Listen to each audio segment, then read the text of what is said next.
Vico Uruguay, líder en biología molecular, auspicia y apoya la difusión de los principales contenidos de Sobre Ciencia. www.vico.com.uy. Y de alguna manera hay una continuidad entre el tema que acabamos de terminar y el que viene a continuación, porque hace muy poquitos días tuvimos el festejo de los 3 años desde que Uruguay cuenta con un Ministerio de Ambiente. Hay países que los tienen desde mucho antes, hay otros países que todavía no tienen una cartera, un ministerio, una Secretaría de Estado que atienda a estos temas, pero lo cierto es que en Uruguay nos dimos ese espacio en la organización institucional para generar un área que se ocupe de concentrar asuntos que estaban dispersos en varios ministerios y dentro del Estado. Vamos a hablar sobre todo de 2 temas centrales que nos importan mucho, que están dentro de la órbita del Ministerio de Ambiente. Le agradecemos muchísimo al subsecretario Gerardo Amarilla que nos está acompañando sobre Ciencia. Bienvenido. Un placer, muchas gracias y un gusto compartir este espacio contigo. Amarilla, en el Ministerio desde la creación, desde el minuto cero. Sí, exacto. En realidad desde un poquito antes, porque lo planteamos en el Parlamento cuando éramos legisladores, después en el programa de gobierno, en la campaña electoral, y cuando asume la nueva administración, me toca estar en la discusión de la ley de urgente consideración, donde se propone justamente la creación de esta Secretaría de Estado, que creo que era muy importante porque si bien había la Dirección Nacional del Medio Ambiente, dentro del Ministerio de Vivienda, Ordenamiento Territorial y Medio Ambiente, hasta ese momento los ministros eran ministros de Vivienda, claro, que cortaban cintas y construían vivienda, y el tema ambiental era un poquito un tema secundario. Exacto, sí, la Dinama, la vieja Exacto. Dinama, era de alguna manera una especie de mini ministerio, pero Exacto, que no tenía esa jerarquía, esa visibilidad, y todos los demás temas, por ejemplo, bueno, trasladar la gestión de aguas y demás, en definitiva, en poco tiempo, mucha estructura, nada nuevo, pero concentraron de todos. Yo creo que concentramos de todas las oficinas que estaban desperdigadas y sentamos, hay una silla en el Consejo de Ministros que es específicamente del tema ambiental, claro, que creo que ya eso nos da otra jerarquía y otro nivel de discusión con el Ministerio de Industria, el Ministerio de Energía, que son los ministerios de la producción, con otra Secretaría de Estado, que bueno, creo que le da al tema en sí una jerarquía distinta.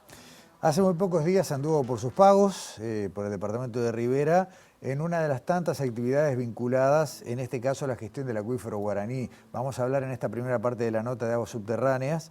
Y bueno, el Guaraní es obviamente el más conocido en cuanto a importancia, tamaño, pero no sé si es el más conocido en cuanto a realmente si sabemos todo lo que tenemos que saber de ese recurso.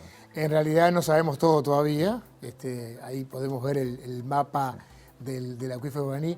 Yo empecé a trabajar vinculado al tema del acuífero Guaraní allá por el 2004 a través de una ONG que justamente trabajamos sobre educación ambiental y la sensibilización del tema del acuífero vinculado a los escolares. Es un trabajo lindo que hacíamos en Rivera hace ya casi 20 años, parece mentira.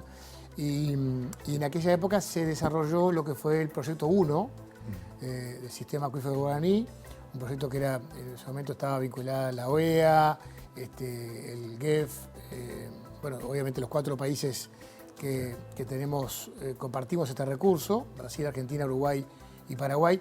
Los límites del acuífero no estaban todavía definidos en el 2004. Todavía no se sabía exactamente cuál era el límite, sobre todo en el territorio argentino.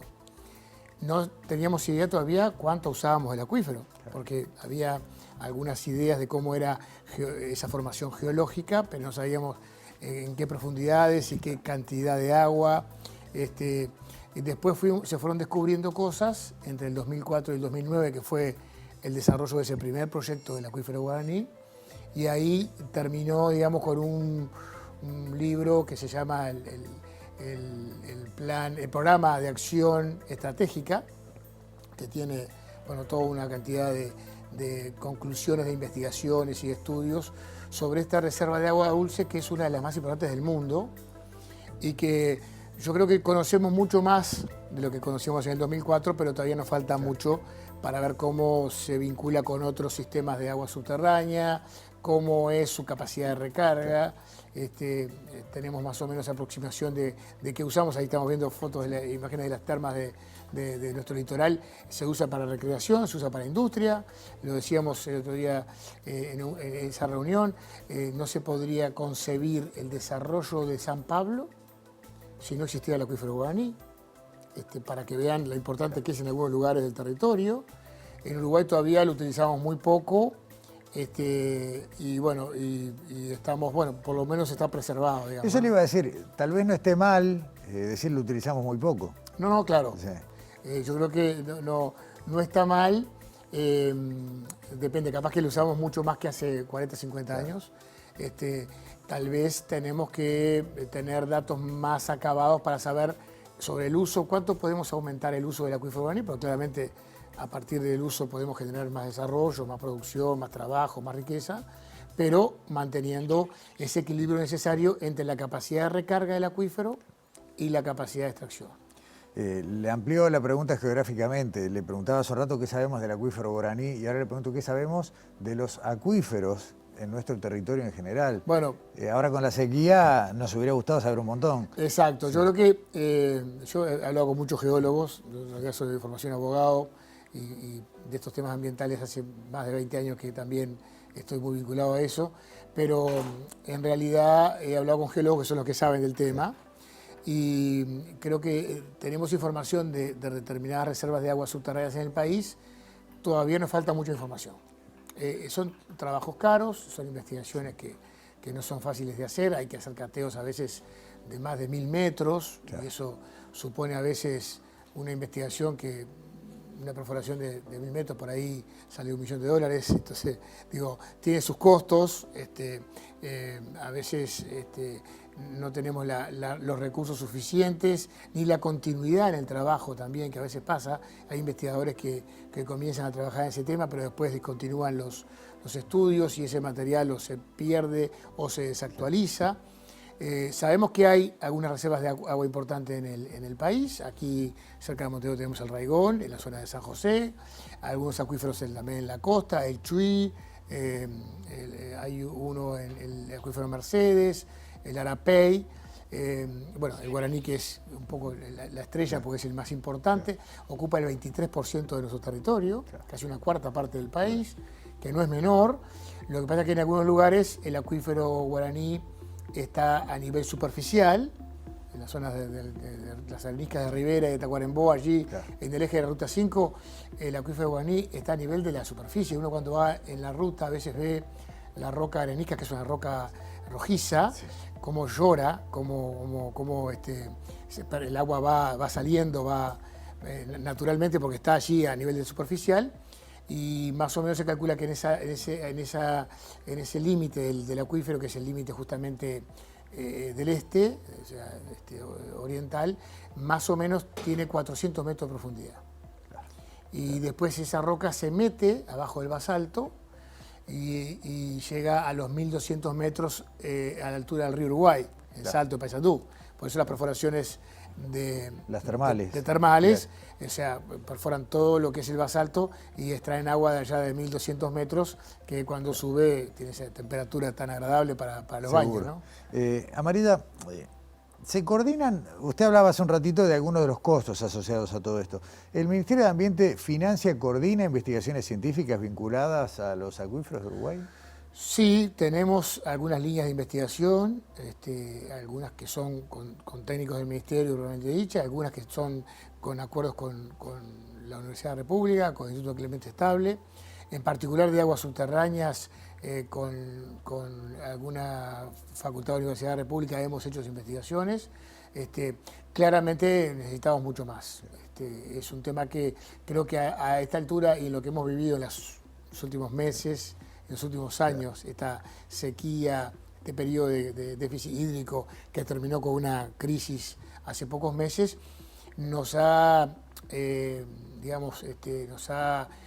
alguna manera reclamado la necesidad de estudiar nuevas fuentes de agua, y creo que el agua subterránea es uno de los recursos que tenemos que estudiar más, profundizar justamente en la investigación para saber lo que hablamos hace un ratito, la capacidad de extracción comparable con lo que es la capacidad de recarga, ¿no? Sí, además ya tenemos algún proyecto arriba de la mesa y seguramente con los años irán apareciendo otros, inversiones que buscan extraer agua subterránea para generar energéticos, básicamente hidrógeno, y se me ocurre que antes de dar esos pasos hace falta redondear estas investigaciones, ¿no? Sin duda que sí, son parte de los estudios. Claramente ya el Uruguay desde hace unos 30 años más o menos también ha desarrollado una política muy importante de generar perforaciones para la producción agropecuaria, cosa que es importante, porque en definitiva a veces también pensamos, tenemos un recurso que está allí, que no lo vemos. El lema del año pasado era hacer visible lo invisible. Cierto. Es un recurso muy importante que está en el subsuelo y bueno, y tenemos en la superficie a veces problemas de sequía como lo que tuvimos, y por no tener la investigación o no tener los recursos para la inversión, perdemos y nos retrasamos a nivel del desarrollo superficial por no acceder al agua subterránea. O sea que creo que también creo que es un pecado, podríamos decir, tener ese recurso tan importante y no utilizarlo en momentos de sequía como el que tuvimos, ¿no? Amarilla, antes de la tanda y de que después ya volvamos con otro tema, le hago una pregunta que es mitad al jerarca de ambiente y mitad al abogado. Usted hablaba recién, de los pozos de agua y la extracción de agua subterránea. ¿Por qué en Uruguay, si yo hago un pozo y encuentro un mineral, no lo puedo utilizar? Y sin embargo, si encuentro agua, hago con eso lo que se me da la gana. Ahí entramos más que en el derecho, en los fundamentos del derecho, y nos vamos al derecho español. En otras familias jurídicas los recursos del subsuelo también son del propietario. Aquí el tema de la corona española estableció, y la legislación española, de que lo que estaba en el subsuelo era todo del Estado, un poco pensando en lo que fue también la época colonizadora, los recursos del oro, claro, y los metales en América, ¿no? El tema del agua, y entraríamos en una discusión más filosófica. ¿El agua y el aire, elementos esenciales para la vida, son cobrables? ¿Deberían ser cobrables? ¿Deberían estar en el mercado de los hombres como el bien de compra y de venta? Es un tema de una discusión que en nuestro Código Civil, de 1870 y pico, estaba bien claro que el agua era un bien de uso público. Ni siquiera un bien del Estado. Era más que del Estado. Es como el aire. Claro. Es de los seres humanos. Y no se podría cobrar por el agua. Lo que pasa es que ahí entramos, ¿y qué se cobra cuando abrimos la canilla o cuando compramos una botella? Se cobra el servicio, claro, de acercarte una botella que está a un acuífero a 200 kilómetros, la purificación, y te la traigo, claro, con cierta calidad, o la purificación, claro, y el traerte a tu baño, a tu cocina, agua. Te estoy cobrando, capaz que esto, te la cobro en función de los metros porque tengo que de amortiguar la inversión y el, claro, mantenimiento, pero no es que te esté cobrando el agua. Cuando empezamos a pensar en cobrar el agua, y ahora con la sequía todo el mundo decía, cobremos el agua a las empresas. Bueno, sí, está bien. La metemos, la sacamos del bien de uso público para consumo y la metemos en un bien comprable, sí, y vendible, y estamos cruzando un límite que yo no sé si, sí, ahí tendremos que hacer una discusión mucho más filosófica.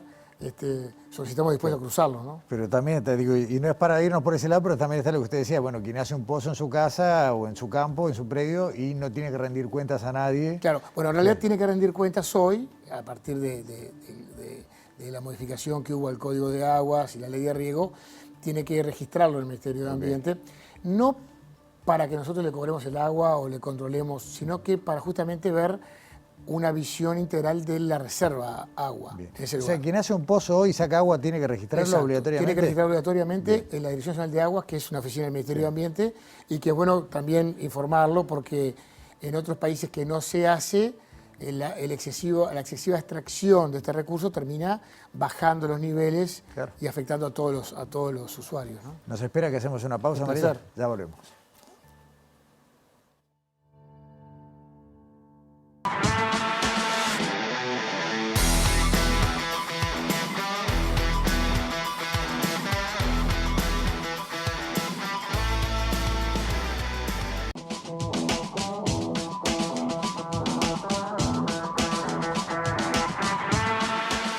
Continuamos en Sobre Ciencia en TV Ciudad y le agradecemos mucho que se haya quedado un bloque más. El tema amerita al subsecretario de Ambiente del Ministerio de Ambiente, Gerardo Amarilla. Dijimos que la segunda mitad de la conversación era para hablar de áreas protegidas. Acabamos de salir de un congreso muy grande, muy importante y con una cantidad enorme de presentaciones sobre justamente áreas protegidas. Sí, la verdad que fue un congreso en el que sentimos un sano orgullo, digamos, de lo que es el Uruguay primero, y después lo que ha sido también este evento que fue organizado por los funcionarios del Ministerio de Ambiente con apoyo de la cooperación francesa, pero también de la universidad, de los gobiernos departamentales, ONGs, empresas, que convocó allí por 4 días, 5 días en realidad, 4 días de evento y uno de salida de campo, a 650 personas, una cantidad de gente, estudiantes becados de diferentes centros de estudio, a exponentes de Europa, América Latina, el Caribe, Norteamérica, que vinieron justamente a exponer más de 100 exposiciones, 6 o 7 clases magistrales, donde talleres,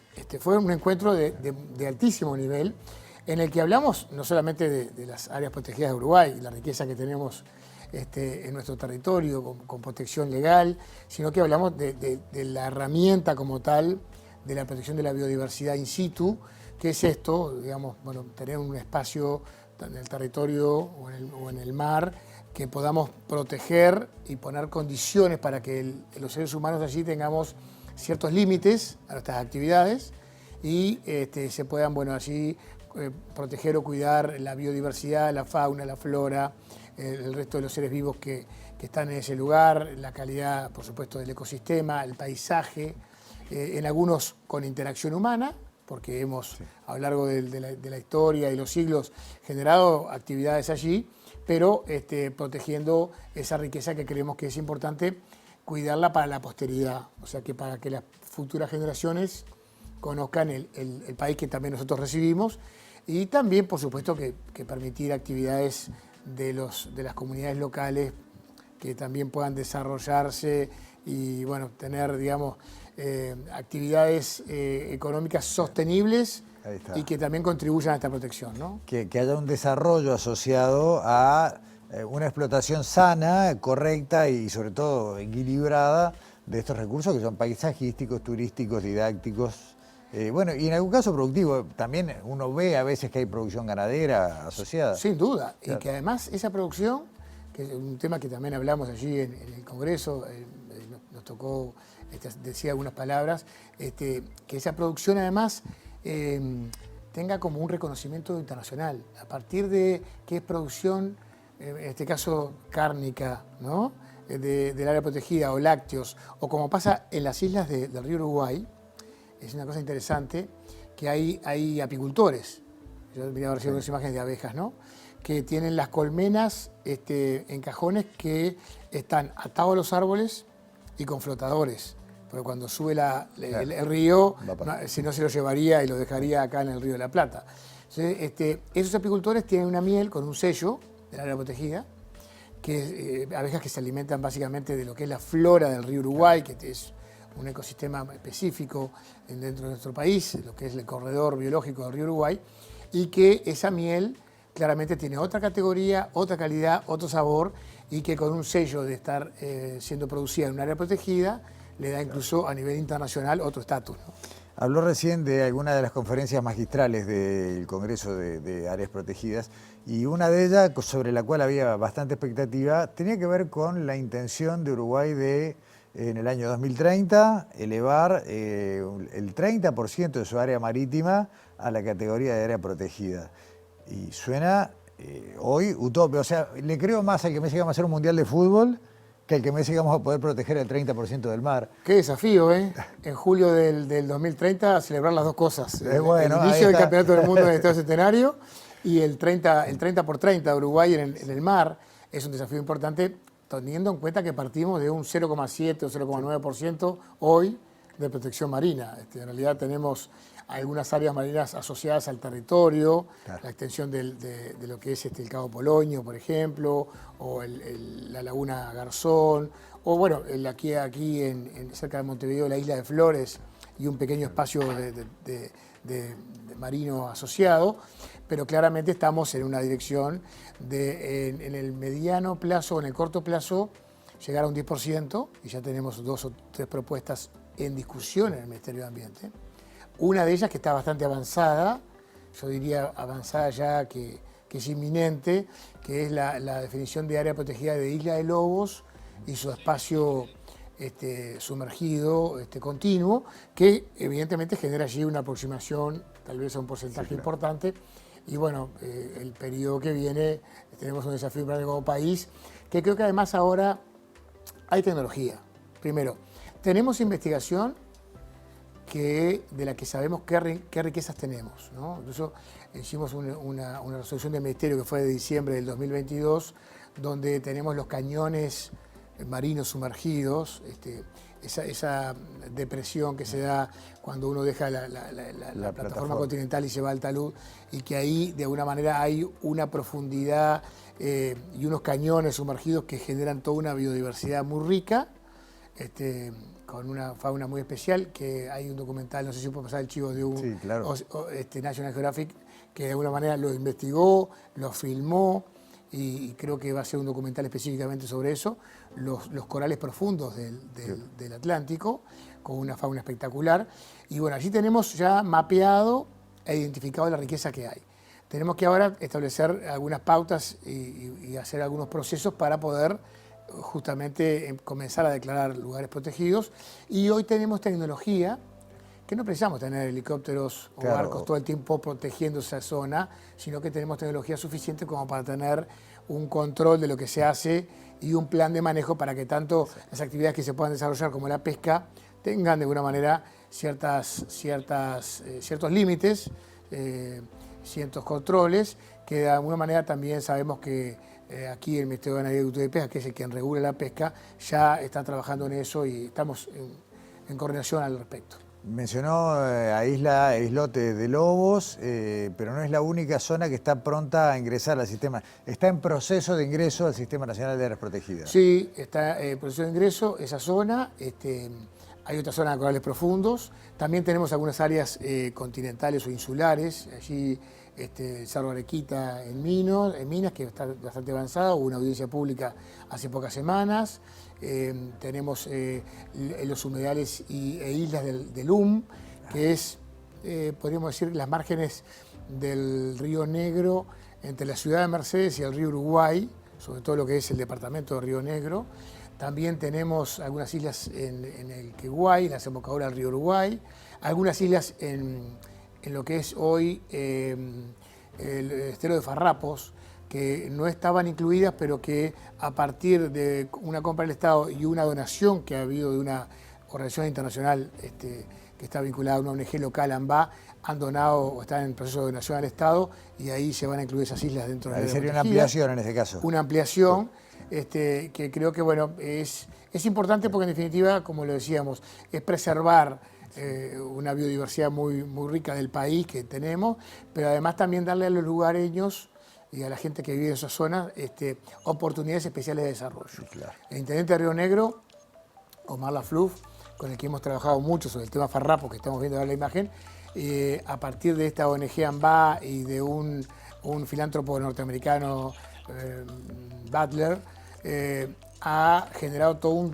un desarrollo allí de actividades náuticas con kayak que va a generar una actividad muy importante en esa zona entre San Javier y Nuevo Berlín, que claramente va a dar oportunidades turísticas, bueno, un desarrollo muy importante. Yo lo viví en el Lunarejo, en el norte, en un proceso que también tiene muchos años, donde los propietarios, valga la redundancia, se apropiaron del área protegida, la tomaron como propia, en el buen sentido, y los productores agropecuarios que estaban bastante desanimados y muy deprimidos porque no es una zona muy rica desde el punto de vista de la producción ganadera o agropecuaria, han redescubierto potencialidad de su predio los hijos que antes estaban yendo del campo volvieron y son los que hoy hacen actividades ecuestres, hospedajes, gastronomía, paseos, y bueno, todo eso ha generado todo un desarrollo turístico, ecoturístico, que preservan el área, porque justamente europeos y turistas de todo el mundo, uruguayos también, van a conocer ese lugar y le dan recursos, trabajo y empleo a muchos jóvenes. Muy cortito, Amarilla, ya en el último minuto. ¿Alcanza o por lo menos estamos cerca de un presupuesto razonable para cuidar este 1% que soy más o menos de la superficie nacional bajo el régimen de áreas protegidas, más lo que viene? Yo creo que los recursos que tiene el Ministerio de Ambiente hoy, tenemos para el Sistema Nacional de Áreas Protegidas aproximadamente asignados unos 3 millones de dólares. Son, obviamente que siempre pensamos que son insuficientes, pero acá también hay una coordinación con productores y con gente que tiene conciencia ambiental, como las ONG, pero también propietarios que aportan de su patrimonio para trabajar y para apoyar a esas áreas, de los gobiernos departamentales, yo creo que son actores claves, y de una figura que Uruguay está comenzando ahora a identificar y estamos trabajando un poco, que son las reservas privadas. Son gente que realmente entiende que dentro de su predio tiene un valor ambientalmente muy importante, muy significativo para el país, y que están dispuestos a invertir en eso y también a generar desarrollo a partir de esa inversión. Yo creo que ahí hay un equilibrio muy importante que por supuesto siempre reclamamos más, pero creo que vamos avanzando. Amarilla, en el cierre del programa quiero estrenar con usted, la gente de Ística Objetos nos ha empezado a traer estos presentes, estas tazas de Sobreciencia, así que por habernos acompañado, muchísimas gracias. La suya. Un placer, un gusto. Muchas gracias. Y bueno, repetiremos pronto la visita aquí en el programa. Ha sido un gusto. Muchísimas gracias. Cerramos aquí nuestra edición de hoy de Sobreciencia y por supuesto nos vemos la próxima semana en TV Ciudad. Muchas gracias.